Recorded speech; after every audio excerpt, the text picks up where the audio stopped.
Good day, students. MA previous students, we are analyzing the ode Intimation of Immortality from Recollection of Early Childhood. So I am reading the lines. Our birth is but a sleep and a forgetting. The soul that rises with us, our life's star, hath had elsewhere its setting, and cometh from afar, not in entire forgetfulness, and not in utter nakedness, but trailing clouds of glory do we come from God, who is our home. Heaven lies about us in our infancy.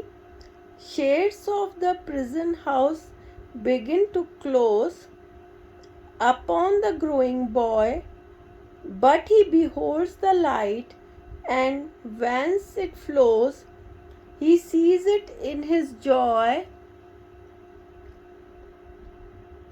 The youth who daily farther from the east must travel still in nature's priest, and by the vision splendid is on his way attended. At length the man perceives it die away and fade into the light of common day.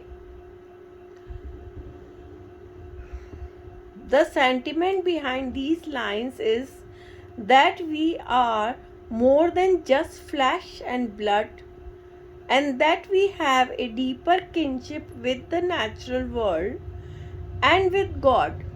This is important.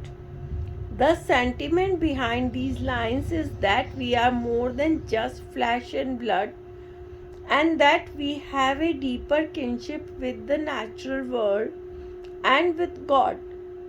When we are born, that is not the beginning. We arise from a much bigger, deeper, longer organism, that is the world.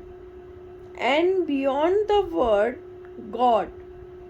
When we are very young, we are surrounded by the divinity of heaven, but the prison house begins to close in on us even while we are still children, but we keep it in our sight when we are a bit older, on the threshold between youth and adulthood. We believe in its majesty, but once we arrive at adulthood, we lose it altogether. So I am repeating the last lines.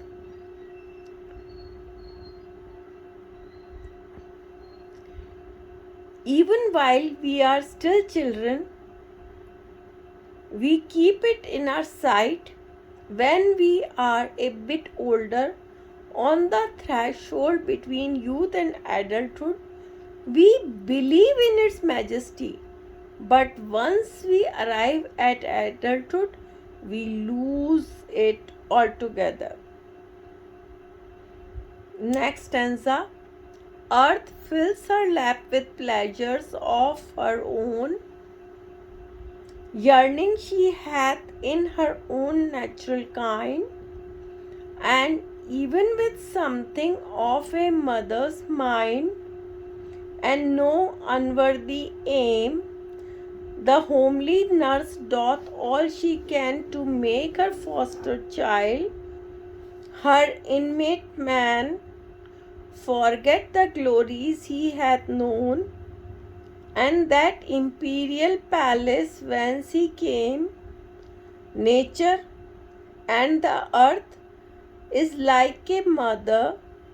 Mother Nature conspires with this act of forgetting, perhaps because, like any mother, she knows that the young boy will have to grow up into a man who can go out into the world, even a living, earn a living, and accept the realities of the world, with all its limitations. We cannot spend all our lives going around gawping at the wonders of the universe unless we are brain cocks. Wordsworth doesn't blame the earth for this or see it as a betrayal.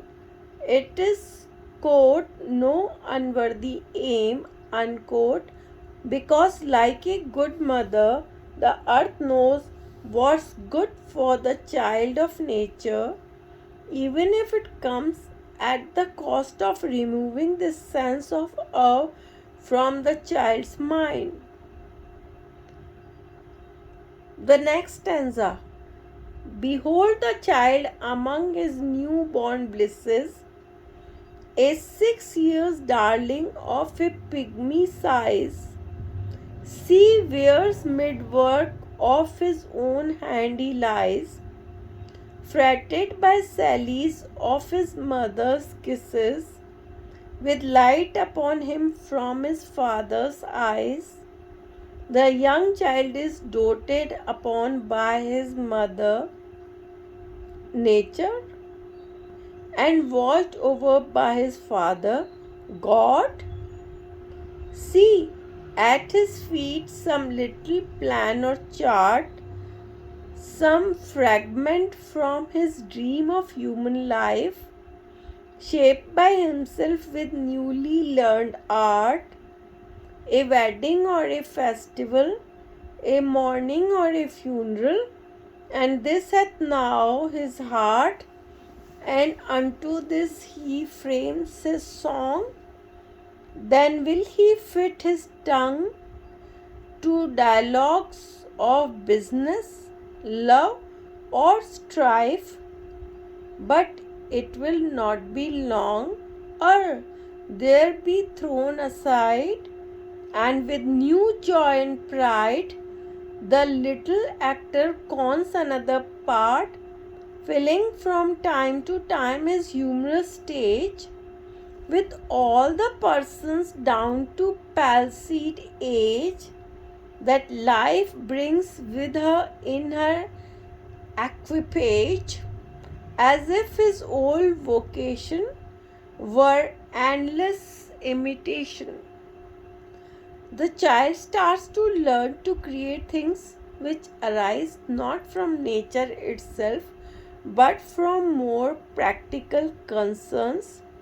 He learns to fit his tongue to dialogues of business, love, or strife rather than praise of the earth. Soon his quote unquote vocation. Soon his vocation or purpose seems to be endless imitation, like an actor trying to conduct oneself on the stage of life correctly rather than keeping that deep bond with nature. So, rather or instead of keeping that deep bond with nature, human beings act like an actor trying to conduct himself or herself on the stage of life. So, students, try to write in your own words. Thank you, students.